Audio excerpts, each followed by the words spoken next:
Good morning, my dear children. Welcome to today's virtual session of 8th Standard Geography. Let us begin today's session with a very beautiful quote. It is not the strongest or the most intelligent who will survive, but those who can best manage change. Children, in this quote, we learn a valuable lesson on how to survive in the world. The great scientist of his time, Charles Darwin, said that the main thing in life to survive is not power or intelligence, but we can manage change for our advantage.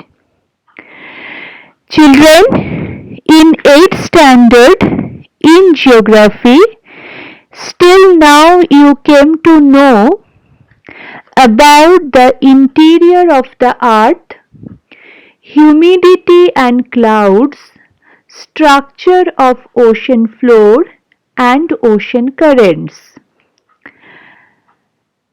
Today, I would like to introduce a new topic, that is land use. So children, it is very necessary to open your geography textbook. You should open page number 35 and you should listen to me carefully. Children, you may have realized that there is a fixed place for everything. If this is not done, the house appears disorganized. There will be difficulties while moving around the house. Even if these arrangements are changed, there will be confusion for a few days. The land available in your house is used for different purposes. So children, land use is the way or purpose for which land in a region is used. The interaction between geographical factors and man have resulted in land use. Land use undergoes changes with time as man's needs have increased. The use of land for different purposes has also increased. Mineral-rich land is used for mining and fertile plains are used for agriculture. So children, land use is the using land for various purposes or for fulfilling various needs. The interaction between geographical factors and man have influenced the land use.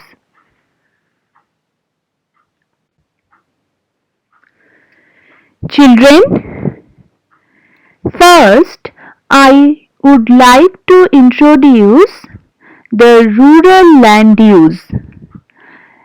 In the types of land use, first I will discuss about the rural land use.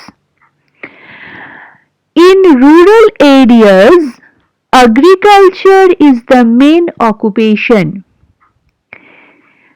Agro-based activities are also common in rural areas. Agro-based activities means the activities which are related to agriculture. That is known as agro-based activities. This influences the location for the rural settlements. Hence, these settlements are located close to the agricultural fields and forest areas.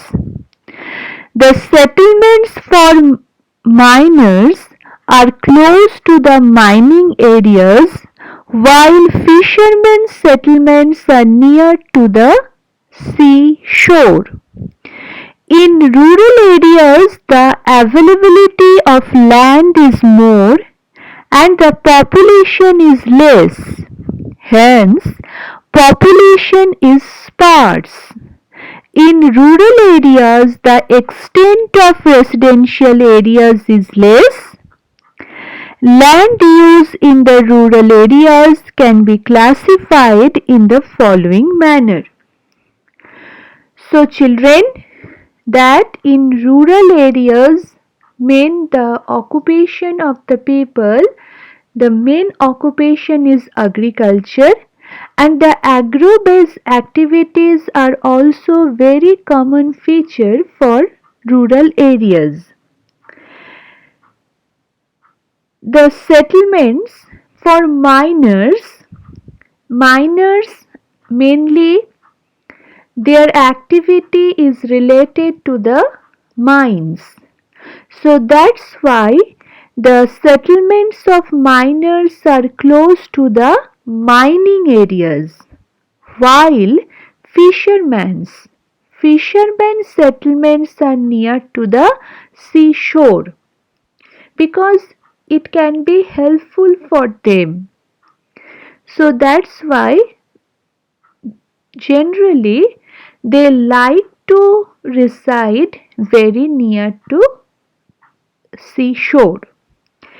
In rural areas, the availability of land is more and the population is less, because we know that the opportunities which we can get very easily in the urban areas, sometimes it is not possible for us to get in rural areas. So that's why maximum people they want to live in urban areas. In rural areas, that's why the land is there but the population is less.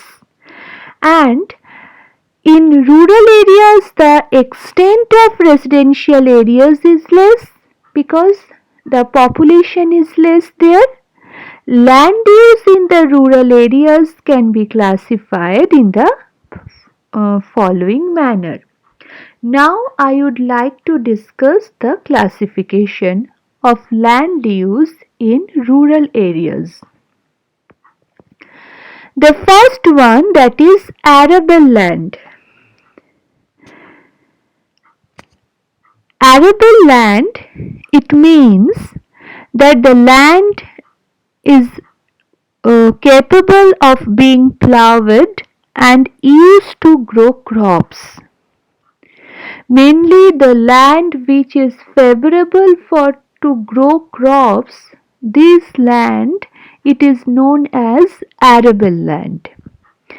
This is the land under cultivation.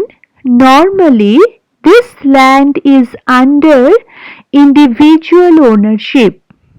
This land can be classified as per the ownership of the land and types of agriculture.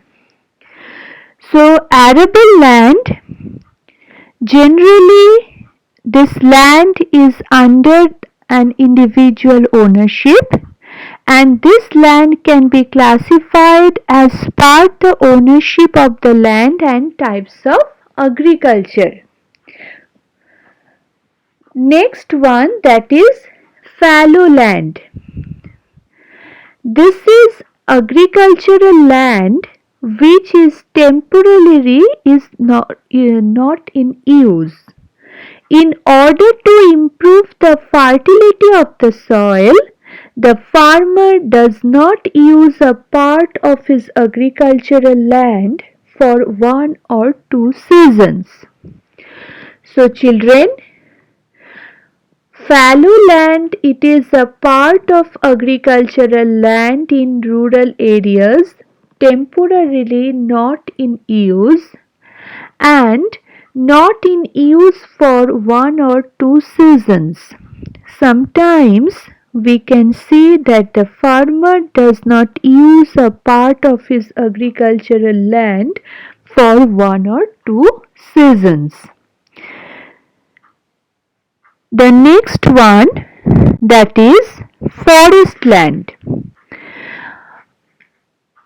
A demarcated forest area is also a type of rural land use. From this area, forest products like firewood, gum and grass are obtained. Forest comprise of large trees, bushes, creepers and grass. So children, a demarcated forest area is also a type of rural land use. From this area, forest products can be the fired wood, gum, grass, all these are obtained from forest. And forest comprise of large trees, bushes, creepers and grass. The next one, that is grassland. This land is under the ownership of a village panchayat or the government and is used for grazing purpose. This land belongs to the entire village. Very little grassland is under individual ownership. So children, land in rural area owned by village panchayat or government and used for grazing purpose, that type of land is known as the grassland, and it is very limited for individual ownership. So children, today only I have introduced the topic land use. You have come to know that what is meant by land use, and then the types of land use. Today I have discussed about the rural land use, and the rural land can be classified in the following manner. One is called arable land, that is very much favorable to produce crops. Fallow land, this is agricultural land which is temporarily not in use. The third one, that is forest land. From this area we can get the forest product like firewood, gum, grass are obtained.